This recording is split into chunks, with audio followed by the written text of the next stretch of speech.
So here we arrived at a new digital cable. It's a gigabit cable with an optimum insulation between the channels. Usually with network cables they have an amount of crosstalk which is accepted between the different pairs.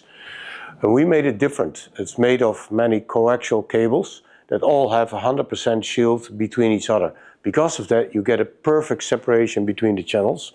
It has very, very low loss. It's called the double crown, our double crown network cable. It's extremely fast, and for some reason it has, well, the reason actually I can tell you, it's not some reason. The biggest importance of a digital cable is not the ones and zeros to go through all the cables from the cheapest to the most expensive.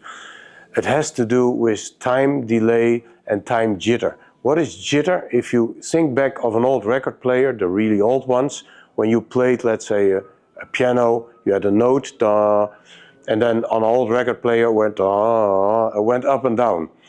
And that was called wow and flutter. In a little bit higher region, you have that with digital cables, because ones and zeros are sent from the digital format that you have into a DAC, the DA converter, which transfers the ones and zeros into an analog signal.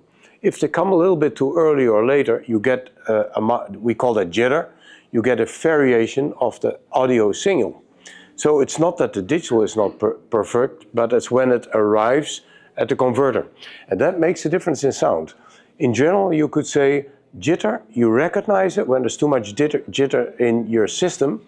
When you get nervous, when you think, oh, the bass is good, the high frequency are good, everything is sounding good, but still I don't like it. You feel discomfort. You don't feel that it's really pleasant to listen to. You get nervous from the sound. That is usually caused by jitter. Jitter comes in all forms, because it can be in a higher spectrum, it can be in the lower spectrum, it can be just anywhere in the audio spectrum, in the frequency spectrum, I should say more correctly. But it's a very important one to reduce, and I don't know any other cable manufacturer so far doing it. We are doing that for more than 30 years.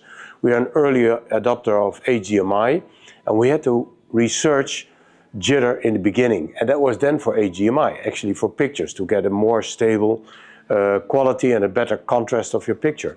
But it's of equal importance to audio, and this jitter optimized cables that is valid for all the digital cables that we make.